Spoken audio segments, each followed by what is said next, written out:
Well, it's Friday, the 19th of December. It's six days to Christmas now. Welcome to your perfect morning starter right here on Channels Television. I am Bukola Koka, blessed always amongst men. Hi, Jeffrey and Kayode. Hi, Bukola. Hi, Kayode. I'm Jeffrey Uzonga. I don't know, I'm not feeling Christmas here. Is it because the Hamatan has not visited? What exactly? So there's the internal. Kayode, yeah, you'll feel Christmas. Yes, come to this side. Well, good morning. It's my favorite season, by the way. It is. I'm Kayode Okikiolu. So there are different ways to connect with the Christmas spirit.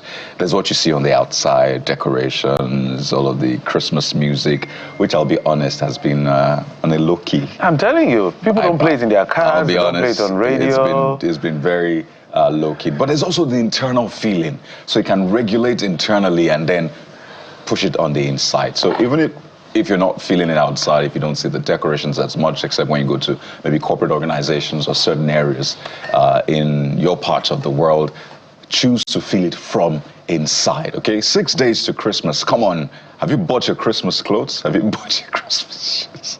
Do people still do that? I remember it was a thing then. That's Bukola, that one. I don't have answers. Dear. I was hoping it would never come to me. No, the reason is because it's, to be very fair, it is children and women that are big on new clothes and all of that. Oh, so men, we just wear the same outfit for decades. As long as the account is rising, that's what matters. You know, that's why the wives kind of buy more things and all of that, because your brain doesn't. Because I understand what I'm saying, you understand?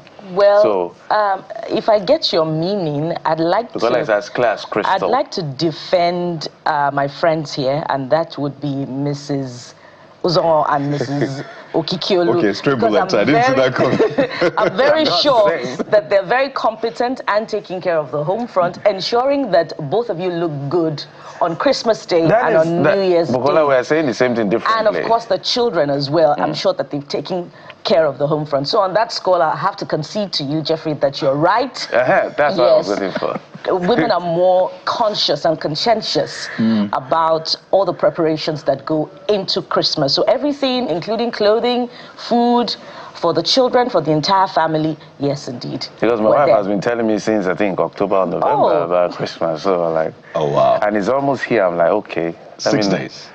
Let me not have problems not sorting it out. I didn't see the conversation going this route, but Bukola, good job, good job. But Jeffrey and Kayode, I think we should also, at this point, remember those who may not be able to celebrate Christmas for one reason or the other, particularly if they're,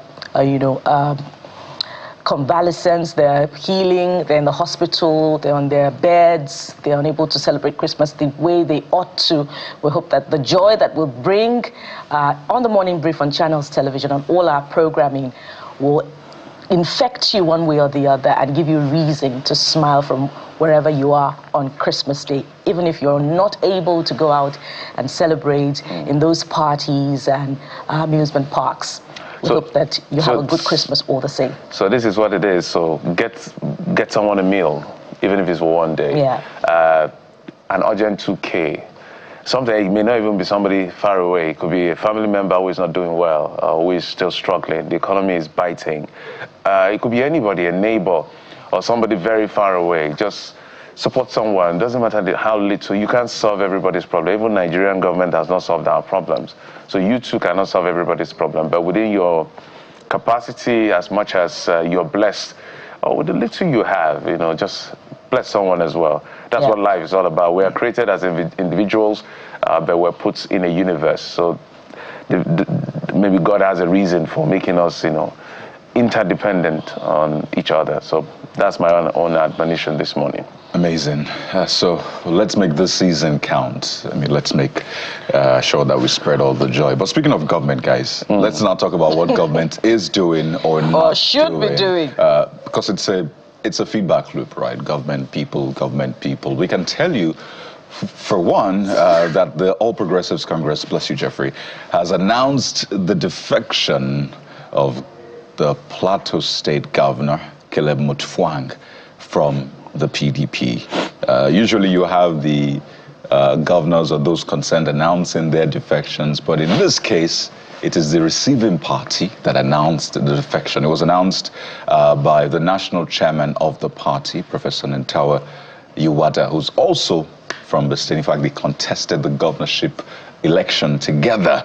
And this was announced at the 14th meeting of the party's national caucus. And he said, with the defection of Governor Mutfwang, the APC now controls the entire North Central. But that's not all. The PDP governors have now been reduced to 4, and some say, and counting. Counting down this time around. They're concerned about the old one-party state matter. But get this right, if it is the PDP that was receiving governors on a daily basis like this, they will be happy. If it is any other party, I don't think any party would say no to any governor defected. But whether or not this means well for our democracy is another thing entirely. It can never mean well for our democracy, that's fact. But it's within their rights to defect wherever they want to go as it is. So let's do a quick audit. So if you go to the North Central, only one PDP. If you go to the Northwest, only one PDP. I think that's Zamfara. I think now the entirety of the North Central has been taken. The entirety of the South, if I'm correct, have also been taken, because the last was Siminala Ifubara taken. Where we have a distribution of parties is in the Southeast, where you have Abga, Labour, and then the APC. Where again, South, okay, Northwest, yes. Okay, you have NNPP, I'm correct, yes. So just 2 states out of the 7, 2, NNPP and PDP still left there.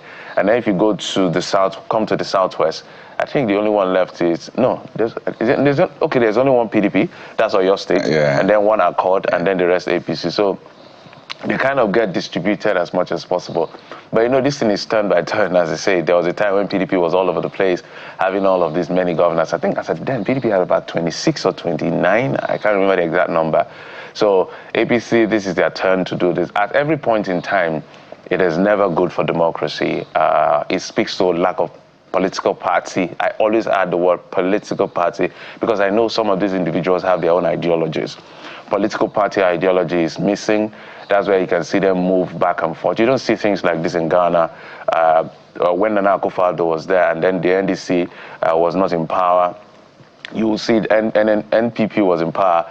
You see that everybody that was working with Mahama, as at then the NDC, who are members of parliament, they stayed through until Mahama came back in power. So even if it's small, Ghana is driven by ideology. As big as we are, I don't know why we're not driven by ideology. So, and again, it speaks to, with the greatest respect, the quality of political stamina of the persons who are now governors. That's why I think that's why people like Rotimi Amechi had to say that this set of governors, they are not formidable enough. Most of them are new-timers. Most of these defects, those who are defected, are new-timers.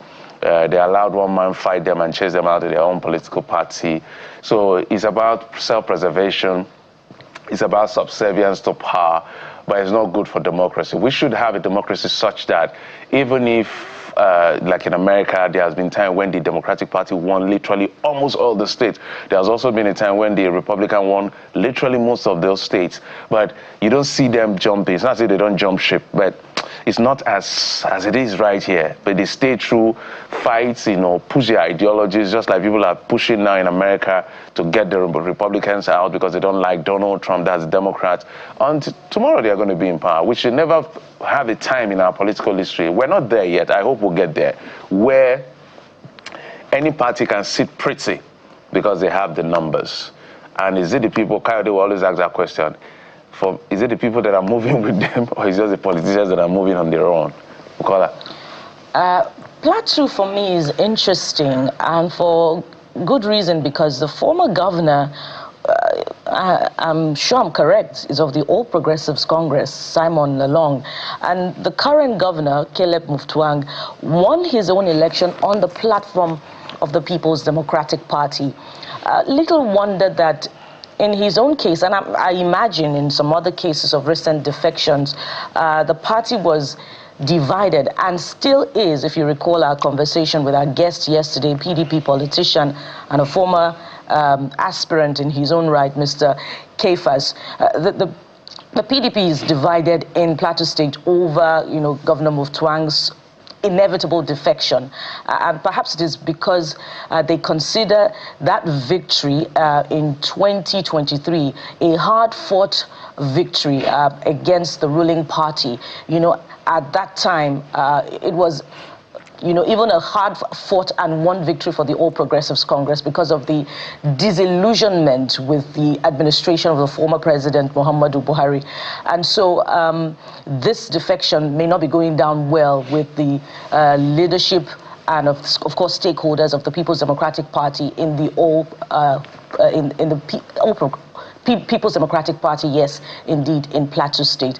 And then there are other issues in Plateau State that, of course, you know, are right at the heart of this defection: governance, the security challenge, and, you know, the demand for accountability, or that we're hardly hearing from governors for the provision and support, you know, with the subnationals to tackle the very, very knotty issues of insecurity in the state. And this goes right at the heart of, you know, the attention, albeit negative one, from the international community about the killings, the massacre en masse of people on the plateau, and in fact in Nigeria's North Central, of which we have seen, you know, very little competence of the subnationals in being able to tackle it. Will that make any difference, you know, now that we've seen this complete buying over of Nigeria's North Central by the ruling party?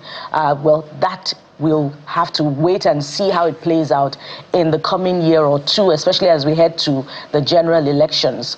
Now, another issue is governance, good governance for the people, accountability, resettling those who have been, taken away, displaced from the ancestral homeland, of course, on in the Nigeria's North Central as well, not just in Plateau State. The governors will keep saying that, you know, this has to do with aligning with the center. Now, will it make all the difference now that they have defected, especially when it comes to issues of which is most critical as contained in the Constitution, security of lives and property, and giving the people a good ground to thrive and to actualize their dreams?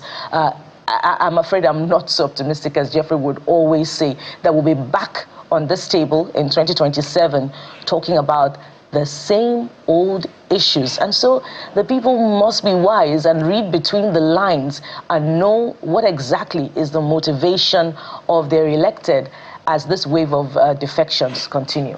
Guys, there you go. There's more we're talking about today on the program. There's more, really, but it's centered around this. Yes, from that particular meeting, the president said that local government autonomy, state police must work. Now that the APC has an abundance of governors, they have enough governors to actually pass whatever they want to pass when it comes to constitutional review. So whether it's state police or LG autonomy, he says, yes, they have to make it work. And incidentally, today, the president is expected to present the 2026 budget before the National Assembly by 2 p.m. Although a lot of the lawmakers, particularly Muslims, raised issues around the timing, saying that, well, that is about the time we go for our prayers.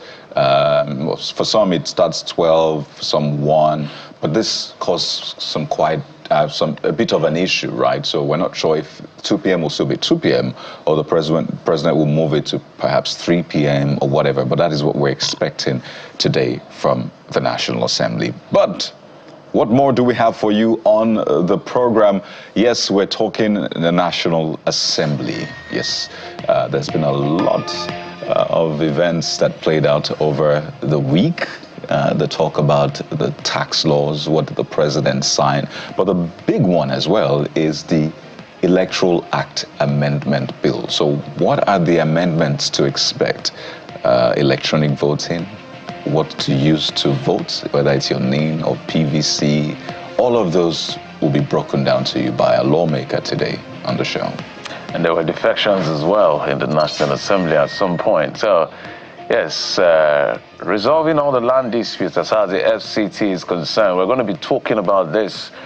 Anything that has to do with the FCT, a lot of land issues has been very predominant, as you know. So we're going to go back to this conversation to talk about what exactly is playing out. People agitating over a portion of land that has been under litigation, got judgment, but they are not allowed to do what they are supposed to. So we're going to look at all the issues today on the program. Bukola. Besides that, we'll also be trying to get some enlightenment about what you need to know to build your personal brand, and of course we'll also expand it to looking at building Nigeria's image. So some groups are not alone on the advocacy to build institute a sort of reputation management for Nigeria, especially amid very, very serious issues around Nigeria's image and Nigerians' image, not just at home, but also in countries in the West, particularly United States, United Kingdom. So we'll be having that conversation today with one of the very big experts in PR branding coming on the show to talk about this and giving us some tips that we can work with. There you go. So we have a show on our hands, but how are the dailies reflecting all of the big stories today? We'll take a moment, and when we return, Mr. Dayo Akintobi joins us as we walk you through the front pages.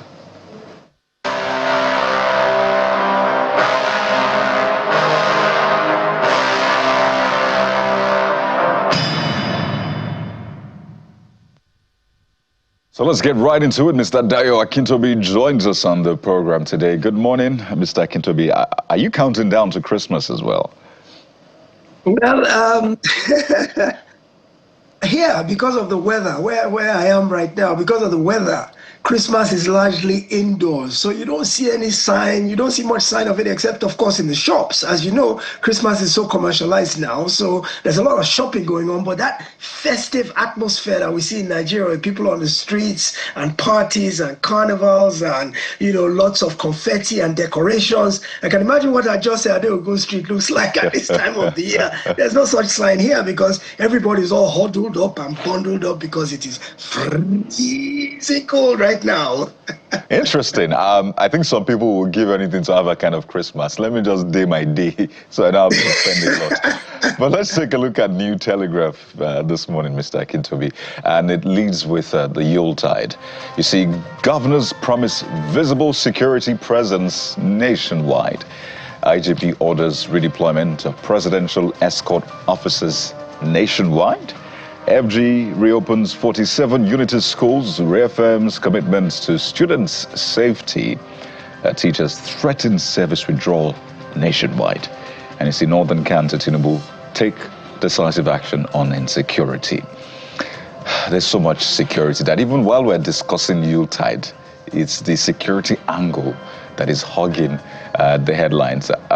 I know this year will go down as one of those years that Nigeria really had an insecurity challenge. The number of those kidnapped, over 300 students in one fell swoop. Now, that is a record, I must say. So, Mr. Akintobi, are you confident that perhaps 2026 will come with something better? Or do you foresee same old story with the actions or inactions you're seeing from government, that is? Well, we've always got to keep hope alive. I mean, we can't begin to bog ourselves down in the notion of tomorrow can never be better. And so we must continue to believe that government will always do its level best. But we also have a role to play in encouraging government as well, through the media, through public advocacy. We must continue to keep the government on its toes and let it know that constitutionally, security is the primary purpose of any government. Security and the welfare of its citizens. It puts a dampener on the season that at a time like this, when we should all be coming out celebrating and being festive and sharing and caring and giving, that such a time like this is hampered by this insecurity problem. Historically, Christmas has been a time where a lot of Nigerians travel home to their villages, to their towns. That is being inhibited now because the fear of kidnapping is the beginning of wisdom. So it's very difficult to get on the road and say one is going anywhere to go and travel. So there's family members in our villages that we normally spend time with. It's kind of a time to de-stress, relax, and be in harmony with God and with man. So when things like this happen, because during a festive season, it's all the more vulnerable because people gather. They gather in marketplaces, gather at concerts, gather at festivals, gather at markets, and where crowds are is usually the most vulnerable place for insecurity attacks. So, without a doubt, I know there are people who this year will not be contemplating going anywhere for the holiday season. That already has an impact on the economy, because those who are going home usually take money to go and spend when they get to where they're going. So it has an impact on the economy. It has an impact on the morale. If you look around you, you don't see that excitement. You don't see the vivacity, the sheer adrenaline flow that we get at this time of the year. You'll feel the excitement in the air, especially since this dirty December started, to where it's a time of frenetic activity and celebration. But insecurity has dampened that a little bit to some extent. So 2026, well, there have been some moves that I've made towards the end of this year that give hope. There's the new Minister of Defense. There's the recent agreement that the federal government signed. I don't know, I'm sure you've discussed it this past week, to get some fighter jets from Italy. That should bolster our fight against criminality. Then, of course, there's the reshuffling of the service chiefs. There's quite a bit of initiatives underway that give a bit of hope for 2026, and we continue to hope and believe that things will be better. Let's get to the Guardian newspaper. I think, was it the Guardian the other day? I can't remember the paper that also highlighted the reforms that are coming, the tax laws, I should say, on January the 1st. And this is getting another new set of resistance. Some persons are saying, halt the implementation for some time. They are considering this insensitive, illogical, ill-timed, and all of that. But this is how the Guardian is leading with their big story, which is a page 4 and 5 read. When pains of reform, old scars hound new tax era and promises.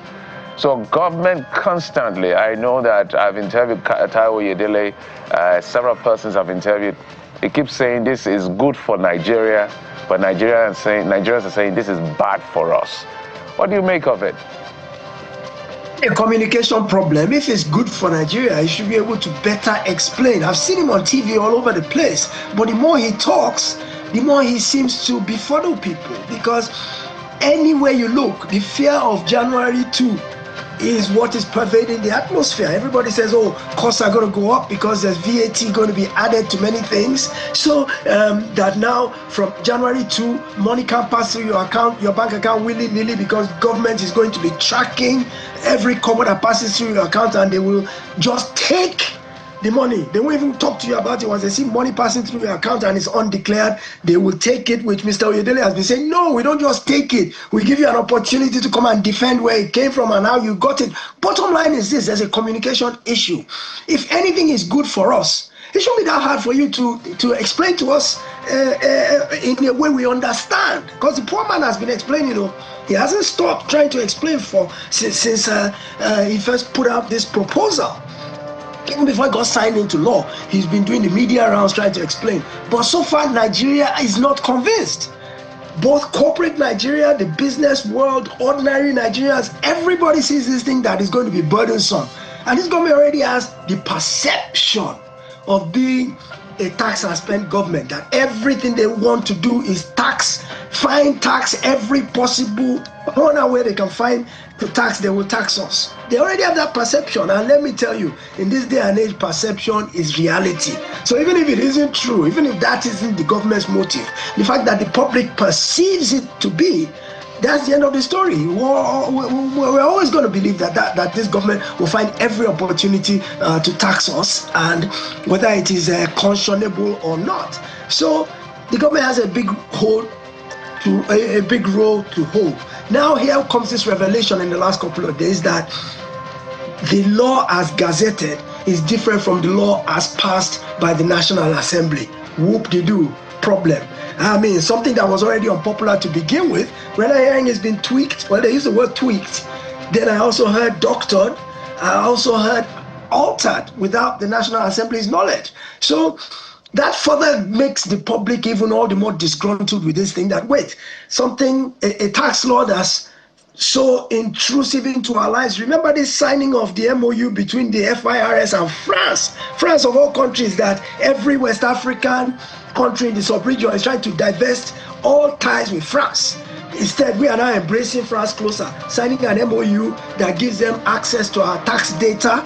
Even though the FIRS chairman has said, well, it's just is the kind of collaboration to help deepen our tax experience and knowledge, that they won't have any access to our sensitive data. Who wants to believe that? Come on. You know, at the end of the day, the bottom line is you are in a dalliance with a foreign power that we are not comfortable with. And yet, we have all these tech gurus, we have all these unicorns in Nigeria, Flutterwave and all these companies that are doing wonders in the tech space. Why you couldn't partner with somebody local and you have to go to France to go and now say you're partnering to deepen capacity is beyond me. So, look, this whole tax reform, the new tax act, I don't doubt that it has some positives, but those positives have not been sold very well to the Nigerian public. Rather, the drawbacks are what seem to be gaining currency in the public's mind. And with what has happened most recently, with the House saying they have constituted a panel, I think headed by James Faleke, a rep from Lagos State. With that, depending on how that investigation goes, it won't surprise me if they have to put this thing off for a little while and maybe go and look at it again and try and make it more palatable to Nigerians. We're not saying we won't pay tax. We're not saying it's wrong to tax people. No, we know that government services come from money that's pulled from taxes. Right. But there's massive distrust of government that they don't do the right thing with it. And you know, from the lawmaker, Abdusamad Dasuki, who sort of represented those concerned lawmakers, he said, you know, these are not just clerical errors from his own findings. Several oversight, accountability and reporting mechanisms approved by the parliament, he says, were removed in the final act. And he says new coercive and fiscal powers appeared without legislative approval. So major one, really, Mr. Akintobi. And of course, a lot of eyes on the new tax laws. But I think we can move on to the Vanguard newspaper. The Vanguard newspaper leads with the oil sector, Mr. Akintobi. You see far-reaching reforms coming, Ehsan Mohammed vow. Now, these are new names that Nigerians should get used to. These are the NUPRC and NMDPRA buses that have been submitted to the Senate by President Bola Tinubu. So they were screened by the Senate, and this is the assurance that they gave, saying that they will ensure investor confidence, accelerate gas development. It's a page 5 read on the front page of the Vanguard newspaper, but you also see that picture, guys, of the Minister of Foreign Affairs, Yusuf Tugar, with the Nigerian military aircraft crew. We had that discussion yesterday. We had to seek clarification from the spokesperson of the Ministry of Foreign Affairs about whether it is they're returning home or where exactly are they. So said they will be returning soon, but other reports said that they were now heading to Portugal. But at least we're glad that this has been resolved largely, and yeah, everybody can sheath their swords, or in this case, their missiles. Well, for that particular case study, at least now we know that the defense headquarters was not being forthright with the exact circumstances surrounding that situation, because what the defense headquarters told us was that they had operational challenges while they were flying, and then they had to make an emergency landing, and that all crew were fine and were okay. And what was coming through from Burkina Faso was, no, this is a breach of a fly zone that they were restricted from. So we demand more accountability when such issues arise. During that particular saga, I was quite concerned about whether this had to do with, inadequate knowledge or information about the new rules of engagement, particularly since Burkina Faso, Mali, and Niger, had exited ECOWAS, and they had formed another association of the Sahelian states. So we're glad that this has been resolved. For the new man and woman in the saddle at the NUPRC and the NMDPRA, there's a lot of excitement, that they bring professionalism to bear. They bring their new wealth of experience to bear in, their operations at the NMDPRA. There is excitement about a new era, of regulation, especially for the downstream oil sector. We hope that this era of face-off and tension between the regulator and the operators would, definitely come to an end, and there'll be some stability, and of course policies that would work well not just for the operators, but at the end of the day, will be profitable for Nigerians who are the ultimate consumers of the products. The new woman in the saddle also brings some excitement, for the NUPRC. She brings 33 years of experience with the NNPC.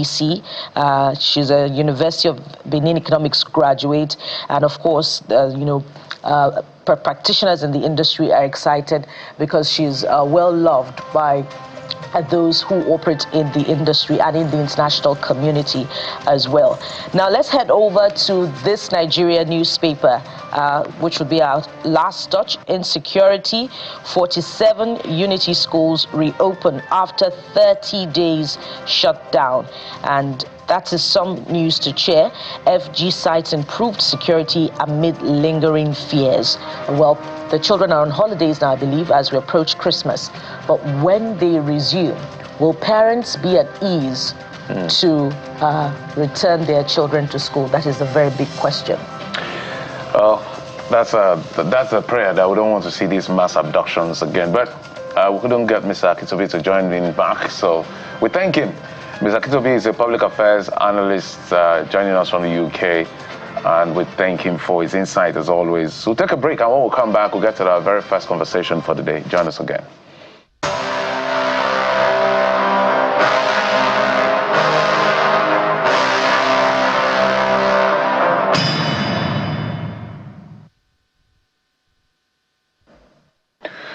Let's bring in a member of the House of Representatives. He represents the people of Andoni Opobo-Nkoro Federal Constituency in Rivers State in the House of Reps. Honorable Awajinembok Abiante joins us from our Abuja studios. Honorable, thank you so much for coming on the program. Yeah, it's my pleasure this morning. I don't know whether to say congratulations. I don't know how to say, but we understand that you and some of your colleagues defected yesterday. That's some members of the House of Representatives from Rivers State. I think about 4 or 5 of you. I don't know the exact number. Now, this looks like a new wave of, literally defection is a new thing. So tell us exactly, because you were one of the very strong, or one of the strong supporters of Governor Fubara and a strong member of the People's Democratic Party. What changed for you, Honorable? Yeah, thank you very much for this very wonderful opportunity to look at the issues. Yes, it is not a secret, it's a fact that myself, Honorable Awajinembok Abiante, my colleagues, Boma Goodhead, Honorable Merengwa, and Honorable Manuchim, we had moved, as I yesterday, officially and formally left our previous political parties to join the All Progressive Congress. For those who have been watching, it will not be difficult to understand why it happened. If you get by the issues around the political parties that we belong to, there have been several intractable challenges that has refused to resolve itself, or that are refused to be resolved by people who are members of that political party. At some point, you recall, there was an illegal attempt to suspend me from my very ward, a ward that I have contributed so much to, a ward that I knew who the ward leaders were, who the ward ESCO were. A certain persons just evolved from nowhere and went on air announcing that I have been suspended. Even when we went through the issues in court, they didn't have the courage to make things right, to apologize at least and see how we can reconcile. And don't also forget that we work with the governor of Rivers State, the one that has the mandate of the people of Rivers State. You had mentioned it in your introductions that we were, and we still are, major, strong believers and supporters of His Excellency Siminalayi Fubara, the governor of Rivers State. And as of today, he has also moved to the All Progressive Congress. And like the fisherman, which I have always been, there are certain fishing expeditions that you don't go alone. You need a full crew. So it is absolutely impossible to just allow our leader to walk alone. Just like those of you who believe in Liverpool, you say never walk alone.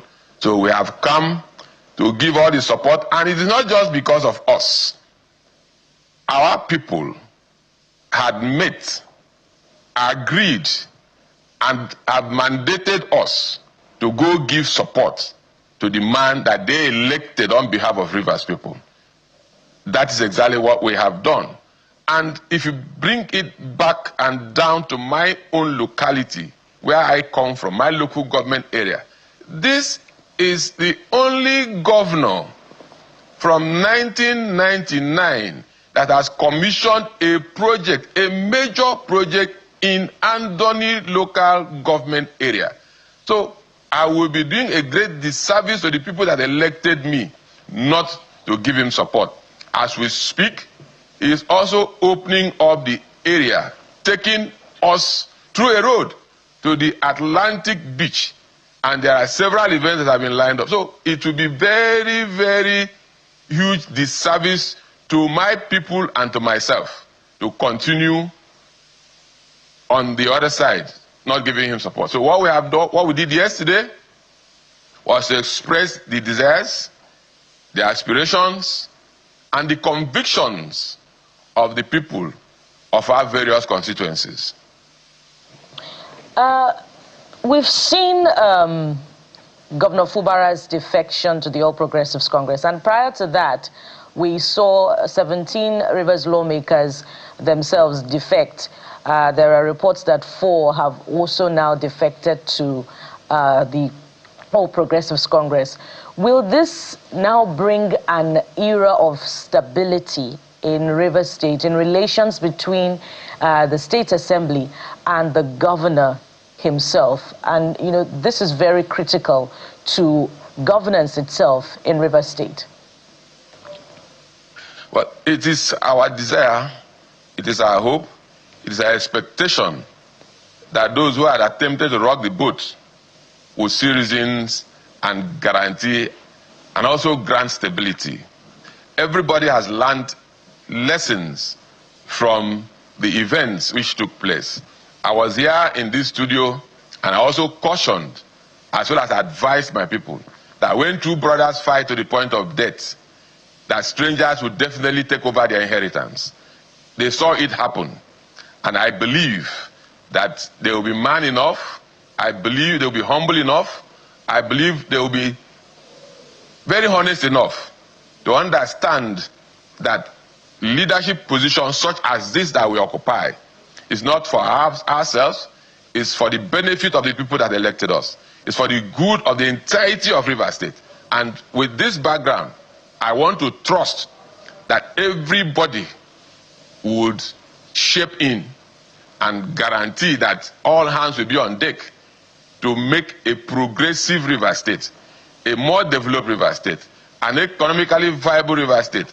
And we can only achieve that when there is stability in governance. So if anybody has any doubt, I want to appeal, I want to plead with them this morning that those doubts should be set aside and we work as a united family to advance the interests of Rivers State. That is the most important thing for us.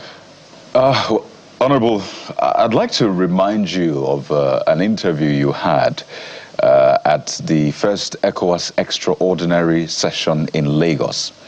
And I want to quote you word for word. Now, this is an interview you granted to the Pulse. You said, "We don't have to sugarcoat it. when you leave the party that sponsored you into office for another party, where there is no crisis, you lose your seat. No politics in it. And now you are referring to the PDP lawmakers in River State who moved, the PDP lawmakers who had moved to APC then 2 years ago. But now you have done the same thing. So how are you different from the people you are criticizing? Oh, good. Thank you very much. In that interview, you also looked at there were conditions if there are no issues.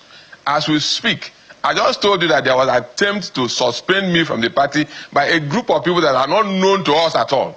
They were never members of the political party that I belonged to at that time. Neither were they members of the ESCO, but they attempted to snatch any ballot box. Nobody comes to snatch any result sheets. And right there, the votes are transmitted before you even get back to wherever you are coming from. It is very obvious that you have an idea of what has happened on the field, who are the likely winners, and all of it. So if we adapt and adopt a few of these and be honest with the processes, I'm sure that we would have reduced most of the challenges. Everything cannot be solved by the letters of an act. No. Our conduct should also promote what we expect as the outcomes ultimately. And one of the things that the House of Reps is seeking to do with the Electoral Act is to criminalize the inducement of voters. I would like you to articulate the objectives of the lawmakers in this particular one, because some would run away with the idea that this could be self-serving rather than, what's more important on all the other items proposed in the Electoral Act. I think that very clause was quite contentious. I doubt if it actually passed through. It's a hard one for me. I have to be very honest with you. It's a very hard one. How do you stop? You call it vote buying or what? How do you stop it? You see, if the citizens determine to elect who they believe in, inducement or no inducement won't matter much. But what we try to do is to put enough safeguards so that ultimately we will be walking the path that will guarantee that anybody who is loved by his people, anybody who has the required credentials could actually offer services and not dependent on those who have very deep pockets. So if Nigerians appreciate these facts, they don't need to accept any inducement on their own. So it is not what any act, it's not what letters can actually cure. I'll be very frank with you. We need to look at our conduct, our psyche, our expectations, what we really believe in. Because if somebody comes and gives you money or induces you with material things, you go and vote and you don't believe in the ideologies of that person, it's just for that moment. And you will suffer the consequences for a very long time. So as Nigerians, I think we should build our integrity level to the point that we reject these things on its own, not because it is in any act or law. No, we should build an integrity level to the point that whatever you offer will not be consequential to influence our decisions in who would offer service. But practically speaking, can politicians increase their integrity level up until the point that they don't offer at all? Oh, nobody fell from heaven. We are all members of the society. You are also a politician. It depends on what you mean by politics. I'm not a politician. I don't belong to any political party. It depends on what you mean by politics. You are also a politician. No, a politician is a member of a political party. With the ability to manage your family, there's an element of politics. In choices, is also politics. How you relate with your children, there's the element of politics in it. It depends on what you define as politics. So there shouldn't be a class of people who you call, oh, these are politicians. No. As you are today, you can rise to run election to govern your state, to represent your people. So to my original question, Honorable, so would politicians, like yourself and others, increase their integrity level up until the point that they do not offer inducements? If there is no demand, there will be no supply. What does that mean? The people are actually the ones demanding for it. If there is no demand, there will be no supply. Are you saying that it's the voters that are demanding? If there is no demand, there will be no supply. Obviously, if there is no demand, there will be no supply. You know, this is the first time I'm seeing economics used in this sense. I mean, I see it used in the proper market sense, but come on, Honorable. This is obviously unlawful. Let's just call it what it is. So my question again is, would politicians increase their integrity up until the point that they do not supply? Let me use your term. They don't supply whether or not there is a demand. I think the question should have been, will Nigerians, both the politicians like you have defined, the electorates and everybody, will Nigerians raise the integrity level to that point, not tagging a class of people? You know, the point is that, the point my colleague is raising is that it looks like it's always a grand plan, it's always a budgeted situation for politicians to see how they can undermine the process, which is why sometimes you see a law clearly written, they want to turn it on its head. So that's why I see us pushing on this particular question about politicians making it a culture. And there is another indirect part as well, which is the weaponization of poverty, leaving people absolutely vulnerable because of incompetence of the people that are governing to be able to deliver the goods, or they call it the dividends of democracy in that sense. So does that bother you as a person and those of you in the political class? You see, when you look at the situations, it's a lot deeper than what you are talking about. You see, over time, we have lost a hold on several sectors, several segments that should energize the economy. Because if the economy works, I do not see how there will be weaponization of poverty. While growing up, sir, I know that there are schools designated for technical and vocational studies. And people who graduated from those schools use their hands and earn for themselves what took them through life. Where are those schools today? Where are the artisans in this country today? Where are the middle-level manpower as we speak today? While growing up, sir, more people lived in the villages than in the city. So those who lived in the villages were more of fishermen. Areas where they have farms, they are more of farmers. Today, everybody wants to live in the city, including you and I. So were there things that a politician went and said, oh, everybody must live in the city?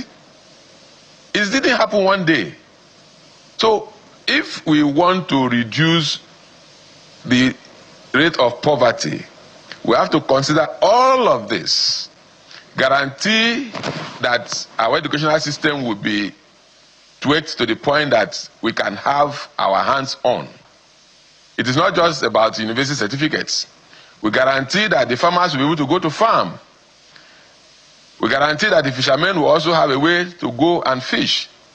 So if this happens and people have their guaranteed means of livelihood, we would have solved a whole lot of our problems.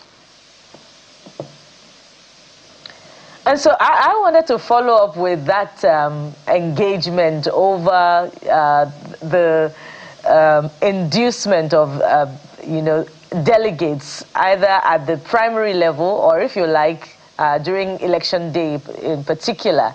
I want to ask a specific question, Honorable. who creates the market for this supply or for this demand, as the case may be? Who creates the market? You see, it's a difficult thing to say who creates the market. I have run elections severally. I have gone through primaries, I've gone through general elections. And I do not think I have had enough money to stand somewhere and begin to give to those that will vote for me. It doesn't happen.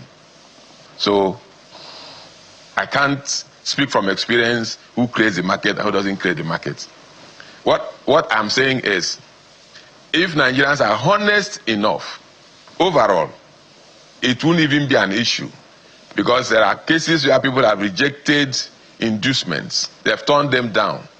So if Nigerians are honest enough, elevate that honesty to the point where all of us would be on the same page. So basically saying that this will not stop. That's just the conclusion of this matter, Honorable. You're saying this will not stop, right? That's your word, not mine. No, I said that when will politicians increase their integrity? You pushed it to the people. No, it's your word, not mine. These are words, not mine. I said everybody has to increase their level of integrity to stop it. All right, just to reiterate, the statement you made about those lawmakers losing their seats because they moved to the APC, you made it just about 9 months ago in March this year, right here in Lagos. And the division, which you say has been on since about 2+ years. I just wanted to put that in context yet again. But we have to thank you for your time, Jeffrey. So if there was that division, like you are saying now, why did they recant that they didn't decamp? And why did the Supreme Court tell us that they did not move to another party? Well, interesting days. But the final question for you: have we attained the final peace in Rivers State, from your understanding of what is playing out? Oh, that is our wish, that is our desire, that is our expectations, and we believe that we have attained it. Okay, well, we'll continue to have these engagements as far as the policy is concerned, and we'll follow through. I forgot to ask you again, have the House of Representatives considered the part that has to do with litigation before inauguration of elected officials? Has it been considered yet? So that we don't have litigation after people have been inaugurated. It's part of the amendment, sir. Okay. I just wanted to be sure whether it's been considered and passed. That was supposed to be my question. In the House of Representatives, yes, sir. Oh, fantastic. All right, there we'll be speaking with the member representing Andoni Opobonkoro Federal Constituency, Honorable Awajinembok Abiante. Thank you, sir, and commiserations. I know you recorded a recent loss. Our thoughts are with you and your family. Thank you very much. I appreciate that. Thank you, Nigerians. We'll take a break, and when we come back, we'll switch gears to another part of the conversation. Please join us again.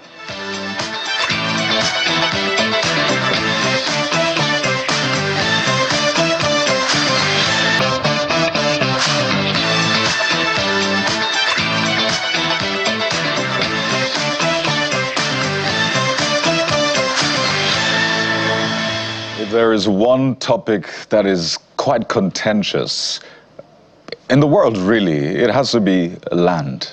Yes, wars are fought over land, lives are lost over land, destruction. It's just quite interesting. But one place in Nigeria that has been notorious for land issues over the past few months is the nation's capital itself, Abuja. Of course, it's the nation's capital. Every meter, every square meter of land there is really prized, for obvious reasons, right? So once again, we want to visit the issues around, land laws, the operations of the agencies in charge, and the people as well. We have joining us a legal practitioner from our Abuja studio, Mr. Adekunle Otitoju. Good morning, Mr. Otitoju. You're welcome. Thank you very much. Good morning. Good morning. You have written petitions upon petitions. Maybe you can walk us through first off. How many petitions have you written about land issues regarding whether or not they have been trespassed and all of that in the nation's capital, Abuja. And what has been your experience? Well, it's quite a lot, especially in the last few months. We have written quite a lot of petition, particularly with the intervention of police in private land disputes. Recently, the Inspector General of Police particularly warned all police officers about meddling with land issues, being a civil matter that has personal interest.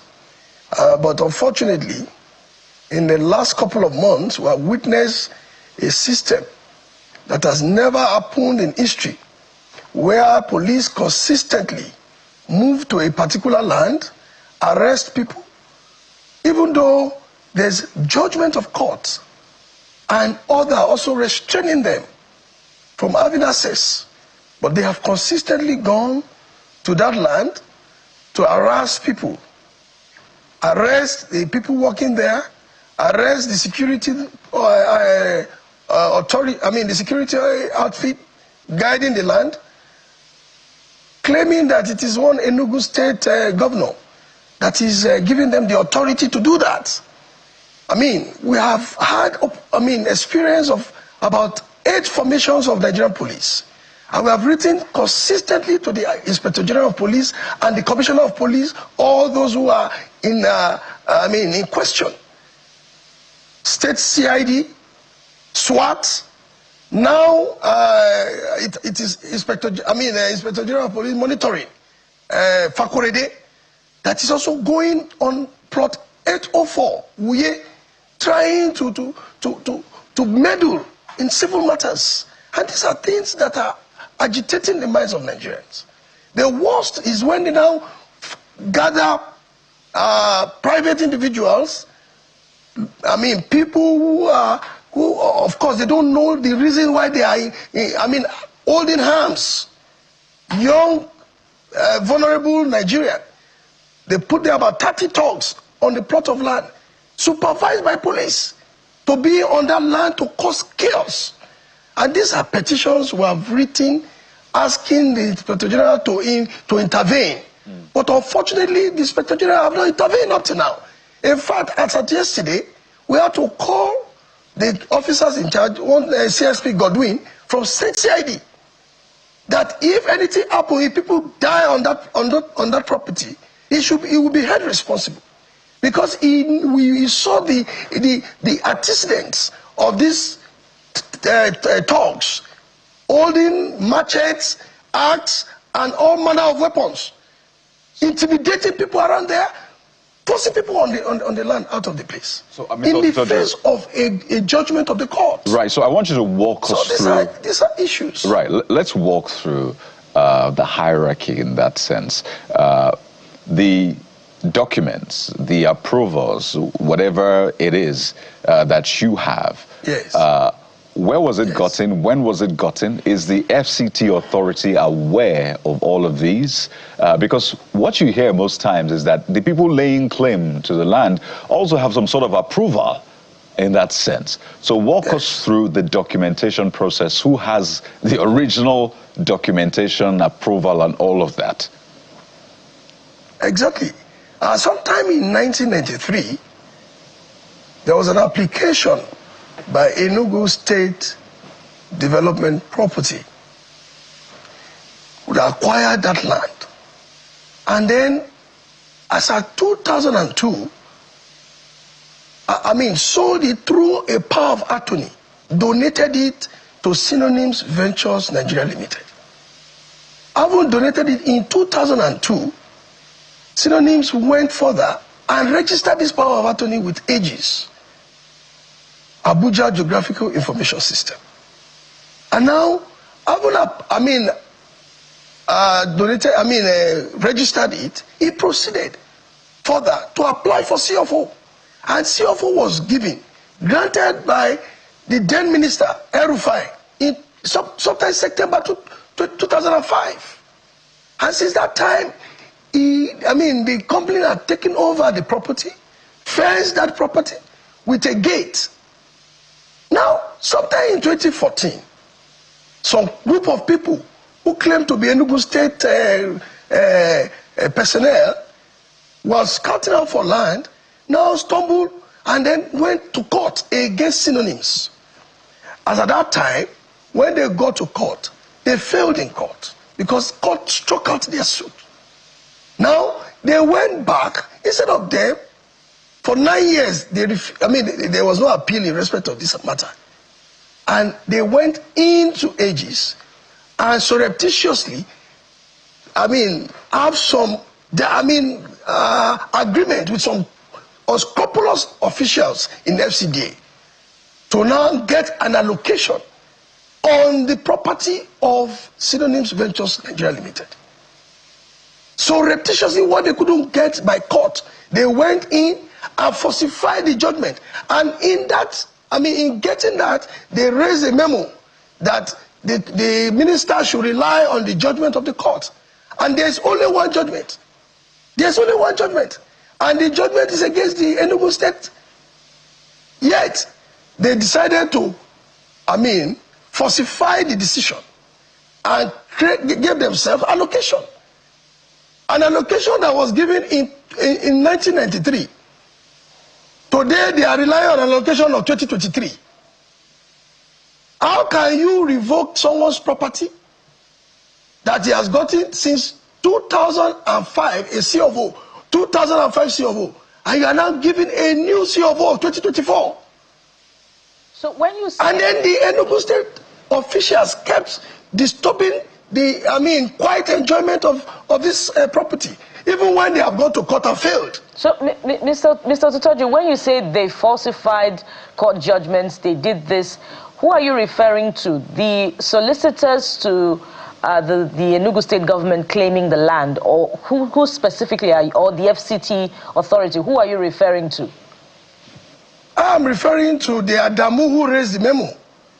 Adamu raised the memo. One Adamu raised a memo in FCDA through the connivance of the Enugu officials. So, and then decided to falsify the decision of the court. A certain Adamu... To now invalidate the right of Synonyms Ventures. Okay, a certain Adamu in the FCDA authority. Now, the... exactly. Well, we'll have to consider that as alleged and hope that the FCDA authority will respond to this in subsequent conversations such that we can have all sides to it. Now, the plan or the mandate of the current FCT administration is to implement the Abuja master plan and correct deviations from this master plan, and this has come against other developers in Abuja, even for those in green spaces who have also sadly lost property and businesses due to the implementation of the master plan. As the FCD authority at any time brought to your client's notice any such concern about the land in question, either it has to do with something that has deviated the master plan, as the FCD authority brought this to your concern in any way? No, the FCD have not done that. We have not breached any of those procedures or rules governing the master plan in the FCT.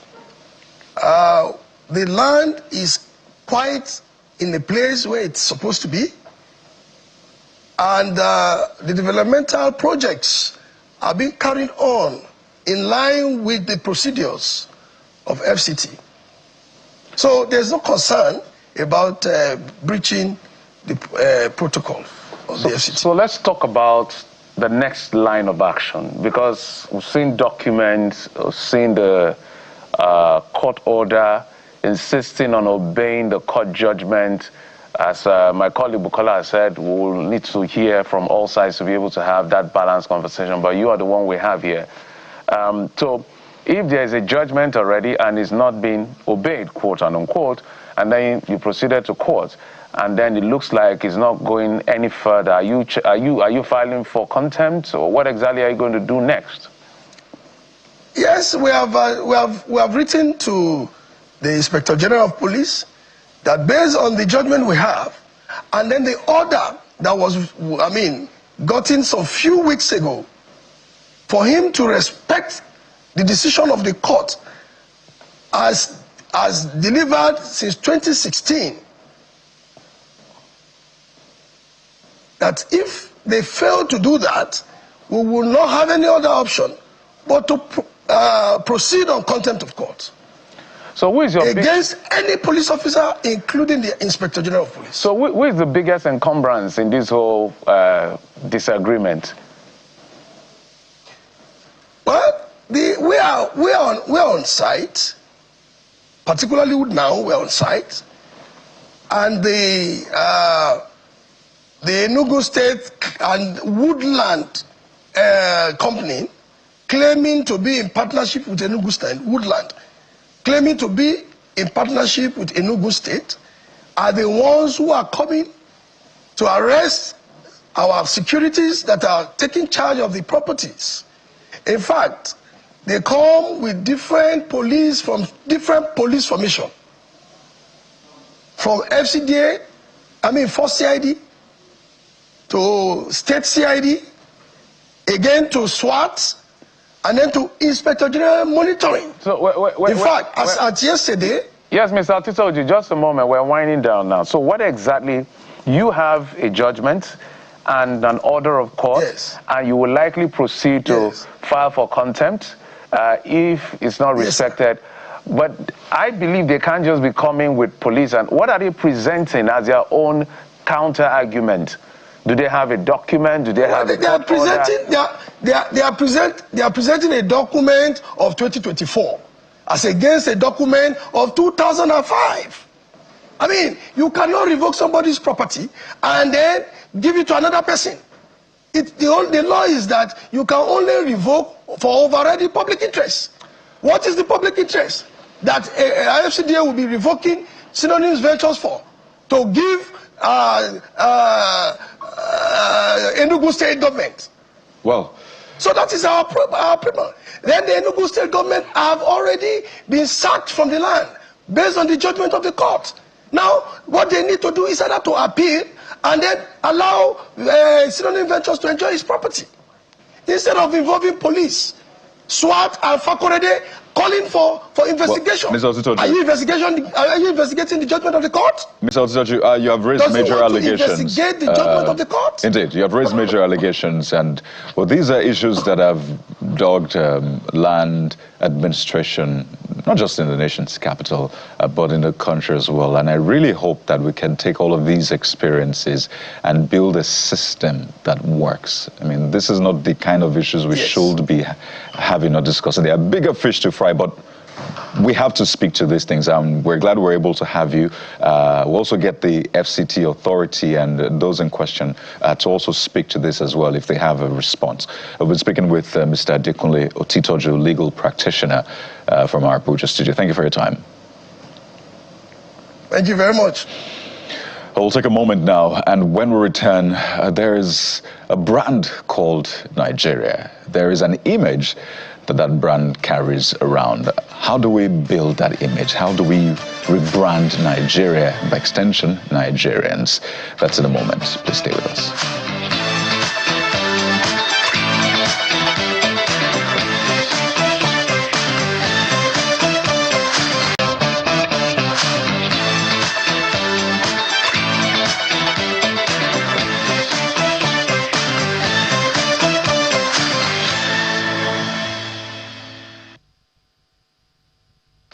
And so either it's good people, great nation. Remember that line, right?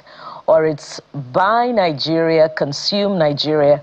All of those taglines are very important in rebuilding the image of Nigeria and Nigerians for national development and, of course, for positioning in the international community. And that's why we'll keep having this conversation. And one of those very critical times to have that is now.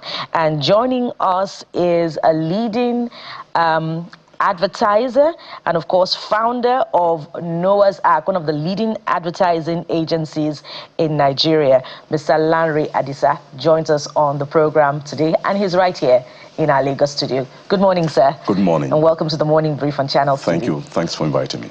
And so it's a very important conversation, especially with many happenings around us. Nigeria being designated as a country of, particular concern. Nigerians sometimes caught in some of the most unscrupulous circumstances abroad. When you get abroad, when you present your passport, you get more scrutiny than the others.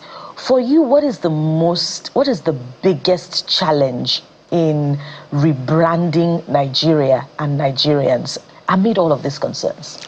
Thank you very much. Pleasure to be here. Nigeria does not have a brand problem.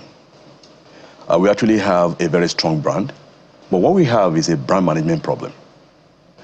You spoke earlier about the slogans and all that.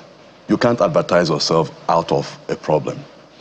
So the problem is not to be found in another government policy or slogan. Right now, the strength of Nigeria comes from what I may want to call a bit of crowdsourcing from the people of Nigeria. As we speak about this problem with the US, we also should take that into context that the fact that right now, Nigeria's biggest brand activation is happening. And watch that. 30 December. So there's a big thing about Nigeria is this, Nigeria is that, but people are still coming. So that must tell you that there's something in that brand called Nigeria, but it is not being triggered by the government. It's by the people. From Afrobeats, by the people. Nigerian films, Nollywood, by the people. Our comedy, our fashion, all the things happening around us, by the people, which is fine. It's homegrown and also supported by the diaspora. There's a stronger identity clamor in the diaspora, which helps the Nigerian brand to flourish. So what should government do? Not try to control it, not get in the way, but pave the way. And I think that's where the real challenge is in managing the Nigerian brand. As regards the brand, yes, we can have challenges getting into some countries. But guess what? When you meet the people of that country, it's like, you're from Nigeria, they light up. Ooh. They talk about our footballers, our musicians. I mean, I just saw the Ashake concert in Brooklyn. Amazing. There are Nigerians in the diaspora who are now learning their language because of the music. What more do you want? So there's a whole lot going on for us as a country, but I think the tendency is to look at the negatives and we forget about the positives. But that's where Nigeria is got a strong brand, but we don't have brand management. So, if you were to sell Nigeria, and I ask this question with a lot of optimism, because you have really packaged some of the leading brands in Nigeria and you have transformed them. I would not like to mention the names of those brands unless they pay Morning Brief, especially. If you were to sell Nigeria, if you were to rebrand Nigeria and compel, the US, for instance, to redesignate Nigeria out of the CPC, to sell Nigeria to the West and ensure that crude oil is selling more than 1.7 million barrels per day, what would be your strategy? It's a very broad thing. I mean, this particular topic. It's not going to happen overnight. You need to have a long-term perspective, for fixing the problem. And there are countries that have gone through this. I mean, Colombia being one of them, even Rwanda. And what did they do? You don't question some things. You don't get antagonistic. You have to be calm, first and foremost. And you look at what is working for you. Okay, for instance, in the case of Rwanda, they embraced their reality. They started looking at things around themselves, keep the place clean, get policies right, fix institutions and all of that. And when they did all of that, they started advertising. So you can't advertise first. Let us look internally. Policy must match our intention. The promise that you want to give the entire world, our policy must match it. When you start doing things that don't really align with your intention, your promise, it becomes a problem. So I think one thing this country, I mean, again, there are no hard and fast rules there. And I don't want this to be misconstrued like another, government bureaucracy. Like I said, the brand is very strong. But there's no brand custodian. There's no brand custodian, so to say. Now, in national, and I'm being very careful, But you need a national brand council of sorts, not managed by a politician. But we have a Ministry of Culture. I'm coming there. Because now we're talking about how do we manage our brand to face the world. It is not bound by a political appointment or whatever. It's not, no. It's something that will be backed by law. Independent, preferably somebody who is what savvy, is Nigerian, she's Nigerian, it doesn't matter who, but understands, how the world listens. It is not tied to perhaps the political tenure of a government. It might be a 5-year tenure, a 7-year tenure, or whatever it is, or longer. The way UNICEF will say they have a brand ambassador, but now different now. The intention is that it is not about just that one person. Like I said, it's a council. So you bring in the experts, but you need somebody who can speak. You need somebody who can walk into Washington or New York or London today, and people will listen. The biggest thing we have going for us is our soft power, and we don't seem to realize it. I mean, I'm always amazed. I go to countries outside of Nigeria, I go to malls, I go to places, and I think one American city, I think California or so, ushered in the New Year last year or 2 years ago, playing Rema. I mean, how much more power do you really need as a country? So, how are we using this? It's soft power. Somebody told me once that Taki and Papa went to a particular African country. They were mobbed from the airport. I was in Kenya at some point, 70% of the music on radio, Nigerian music. So, how do we use it? So, but you need to coordinate. That's where the problem is. There are so many storytellers. There's no one single story, plan, so to say.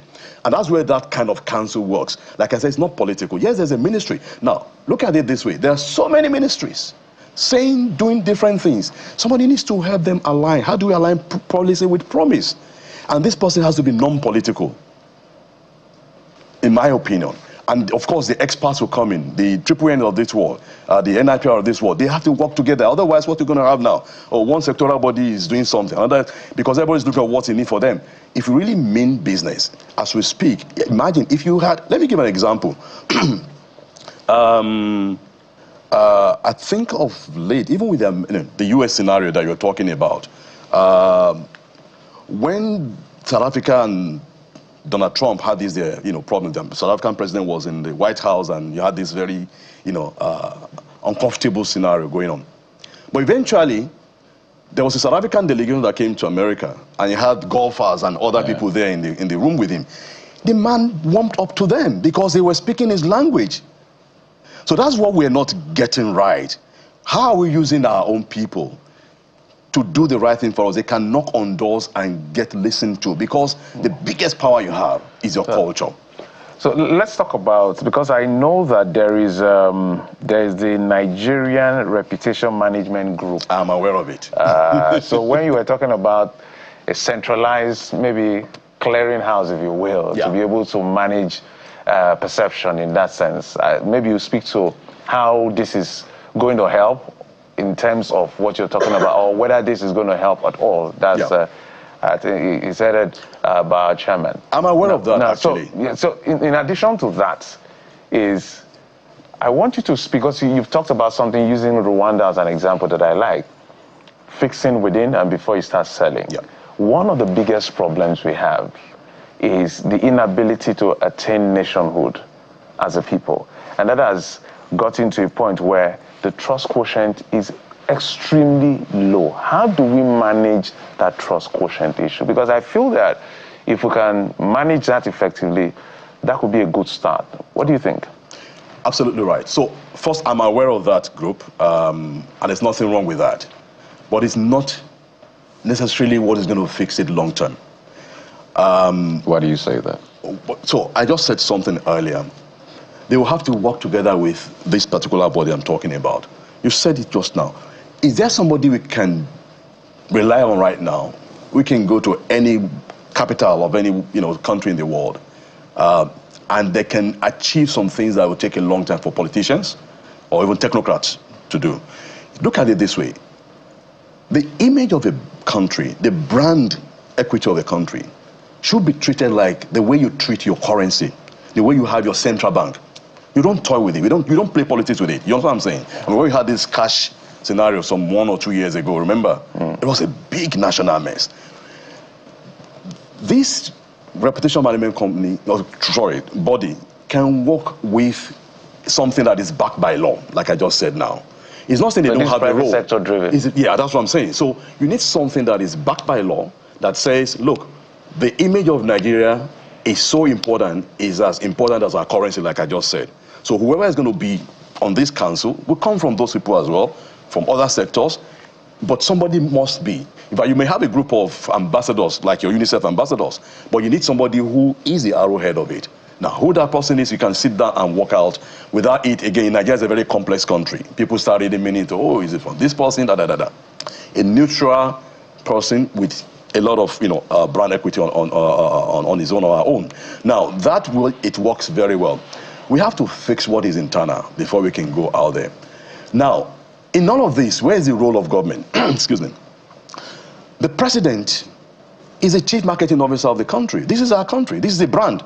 If you have any brand, yes, you can call him CEO, but it doubles as the CEO and the CMO of Nigeria.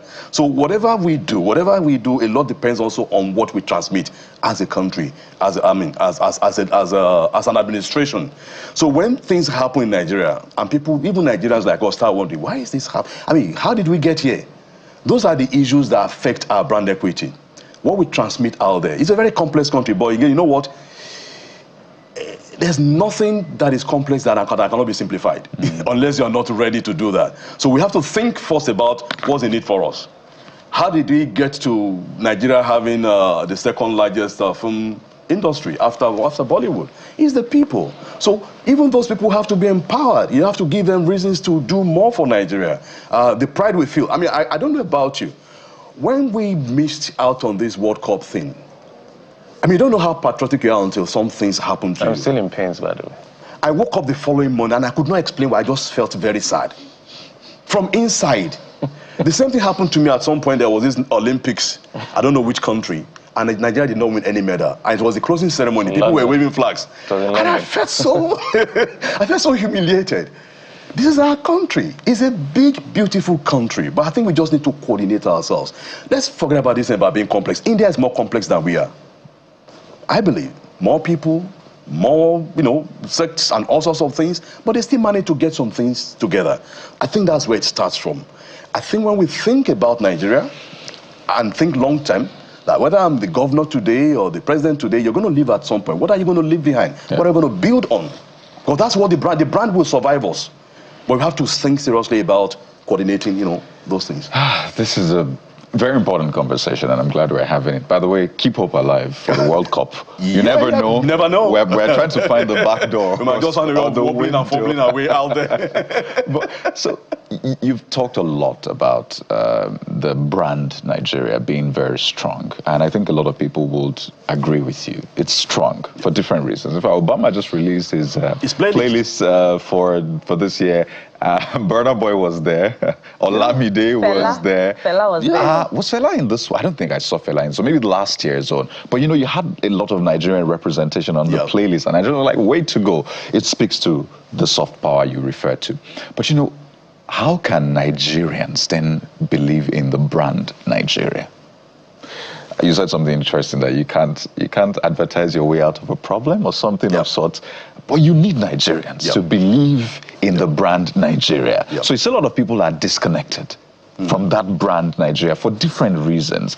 It has not delivered to them. In fact, there's this thing now, Nigeria happened to me. Even though they're trying to flip it that you happened to Nigeria. It's been a lot of back and forth. But I think the Nigerian brand has taken a lot of hit.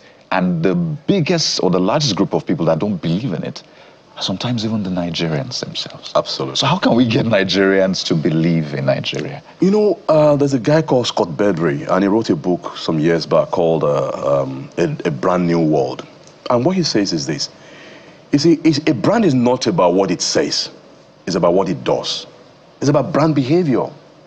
Now, those Nigerians love the Nigerian brand. That's Nigeria, as it were. They have a sense of identity. But they are losing hope in Nigeria as a nation in terms of what it does for them.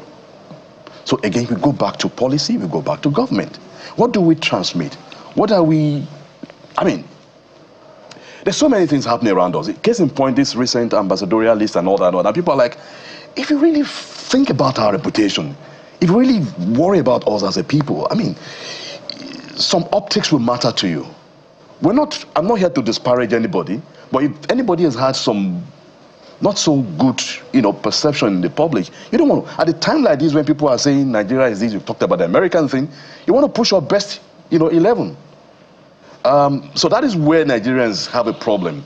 When certain things happen and there's a misalignment between policy and expectation, Nigerians will complain. That's why they say, oh, Nigeria happens to them. But it doesn't mean that they don't believe in this country, right? They believe in the country, but I think what is important is that brand behavior on the part of government, policymakers, should match their expectation. Until we get that right, we will continue to have that problem. But those people, when they are out of this country, they will be the first to speak for Nigeria, to fight for Nigeria. Oh, yeah. I can tell you that. So they know that you see a lot of Nigerians fighting. Usually when you have conversations outside the country, yes, they'll talk about the music, sometimes even football. Even football, yeah. But then when it comes to you and Ghana and Jollof and all, somebody was saying, look, we can talk about fighting over Jollof, but you know what? You can't mess with my Nigerian brother or my Ghanaian brother. We are still brothers. But then they go to the top 3 infamous issues. Cyber crimes. Yeah. Sadly, corruption and terrorism. Then you have to, after all of the pleasantries, you have to start battling that. So you've made quite important points, and I think that these things are really out there for everybody to catch on to. But again, how long do you think it will take? Because you do brand strategy a lot, and we've talked about how you're able to transform brands. Please, can you give us a time frame? How long do you think this will take? Because there are a lot of young people who have been waiting. Yeah. They've been waiting for the longest time possible, and they just need some ray of hope to just believe in Nigeria again. So how long do they have to wait for? I can't tell you what time in specific, but I'll tell you one thing. We need to start getting things right. And what I mean by that is this. Let's come to the brand world. A particular brand, again, I'm not advertising, any particular brand, had a problem some years back, some crisis. And if I mention the category, you know the brand I'm talking about, but I won't mention the name. It's a noodles brand. So now, what happened to that brand at that point in time was enough to ruin it for a long time. But the reason it could survive it was because they had invested in brand building over time. So that's where we need to start from. We need to start deliberately looking at this as a big asset, this brand called Nigeria. And that will require some actions that will start sending signals to those people to start having hope.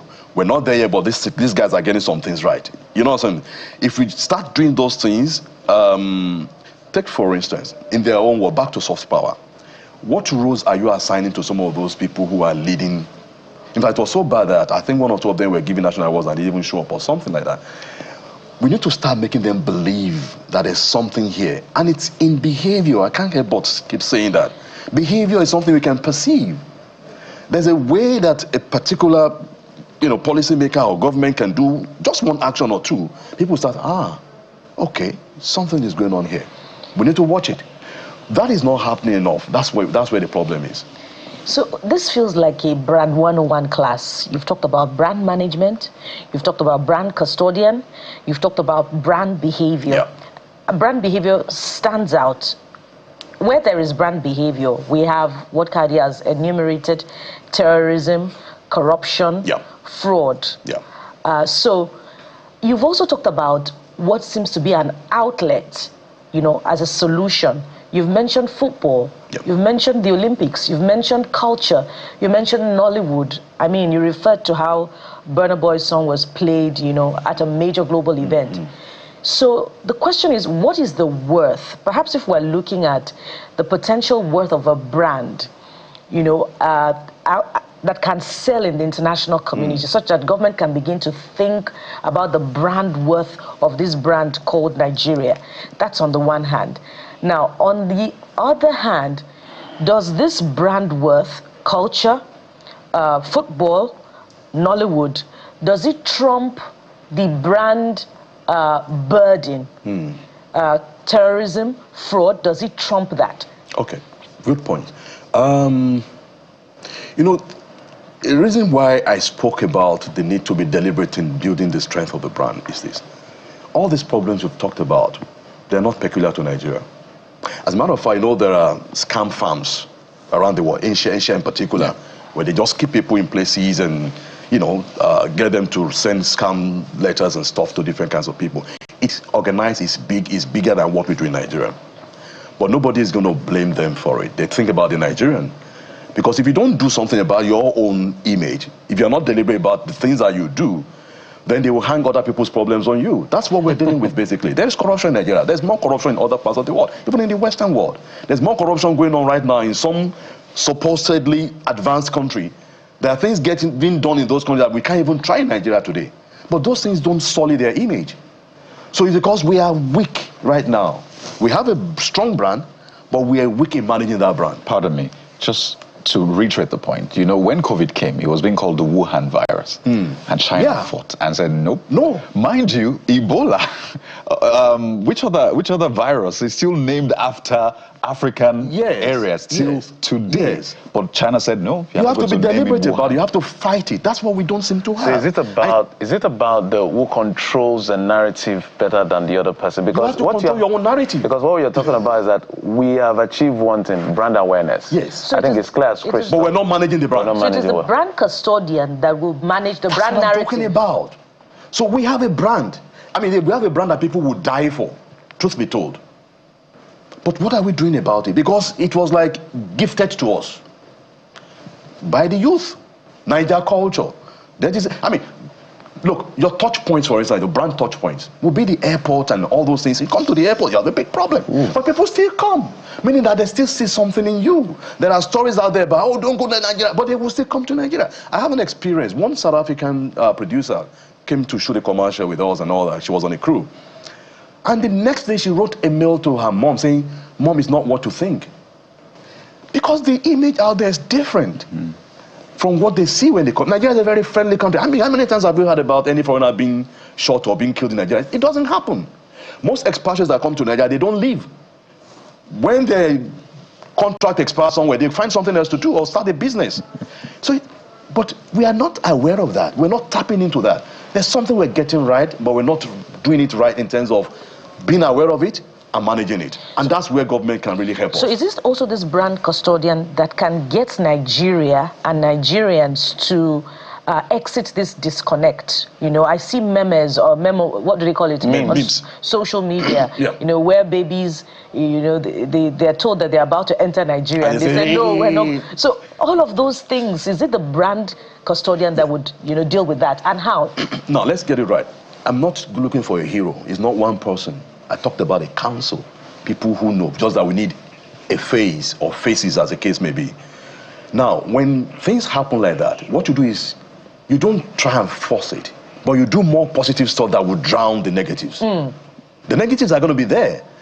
Some Nigerians will take pride in doing some of those things. They are silly things, but we have to be deliberate in doing the things that will drown this nonsense so that over time people will start seeing the positives about us.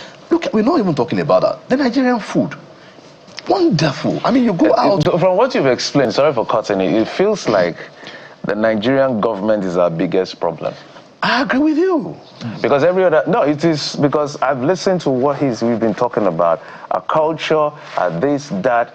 As soon as it gets to government, everything just gets bad. And I think it's something that, I don't want to look at it from I'm not talking about Bola Tinubu. No, I understand. It's over time. Yes. We need to get it right. Getting it right is saying, what do we have working for us?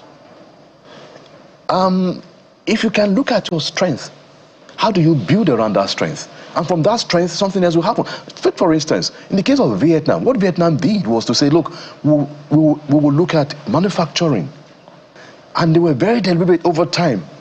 Now, made in Vietnam makes sense to the world. So it's about being deliberate. We are not. Ghana, next door.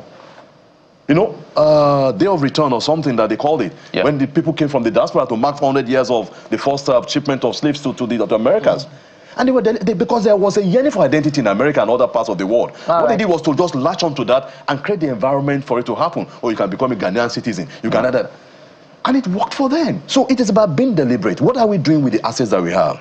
It doesn't get better than this. So if after this conversation, President Tinubu appoints you as the leader of this brand custodian for Nigeria, would you accept on a final note? No, it's not about accepting or not. I mean, I would love to serve Nigeria, but I'm not even sure I am that candidate. I would like to work with that council if given the opportunity, but you need somebody who can actually go to places, knock on doors, and get stuff done. All right. But working with a group of experts, yeah. A fine place to anchor this conversation. A very productive one, by the way. We must thank you very much. Thank you. Mr. Lanre Adesaiza, founder, Chief Executive Officer, Noah's Ark Communications. And you also forgot I'm the president of AAN. Yes, the Advertising Association of Nigeria, right? All right, thank you so much for coming through on this particular one. Thank you very much. Thanks for having me. There you go. So while we continue with this branding of Nigeria, we must again reiterate that we have the Nigeria Reputation Management Group. There's even one for the diaspora. So we must close ranks at this point and ensure that we keep doing the great work. One big issue is still being dealt with on social media, and it concerns the brand of Nigeria. For the first time, I heard the term called Banga Boys. Apparently there's no Banga girl, there's Banga Boys. But here's a story. This young man is said to have, trolled a couple online. For those who are conversant with social media, the Lawrence and Motola, the lady Motara, he's constantly and consistently trolled them. So guess what? The husband came from the UK and got this young man arrested. This young man is described as a Banga boy on social media. But what got a lot of people talking is this video where he gestured with his shoes, like, gesturing to want to step on the boy's head. He didn't step on his head. But I got a lot of people talking. Some said he shouldn't have done that you can't do this in the UK. Some other people said, have you seen the tweets that this so-called Banga boy has been directing at the husband and wife? So it's caused a major debate on social media. But my own challenge is the fact that we have young people now who spend most of their time on social media. They don't spend time in a factory working. All they do is social media. And I think if I can make a proposal, the government should set aside one day every week to touch grass, where social media is not accessible. Let people touch grass, honestly, because this is not a community or society that we're building this way.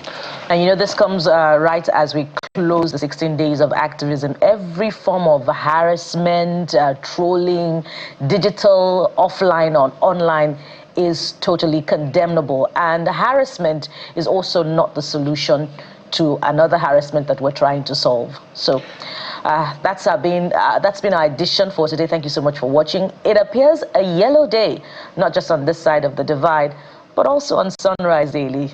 You'll get my meaning shortly. I am Bukola Koka. I'm Jeffrey Uzo. Enjoy your weekend. Bye-bye. I'm Karadoki Kilo. We're still counting down to Christmas. Goodbye.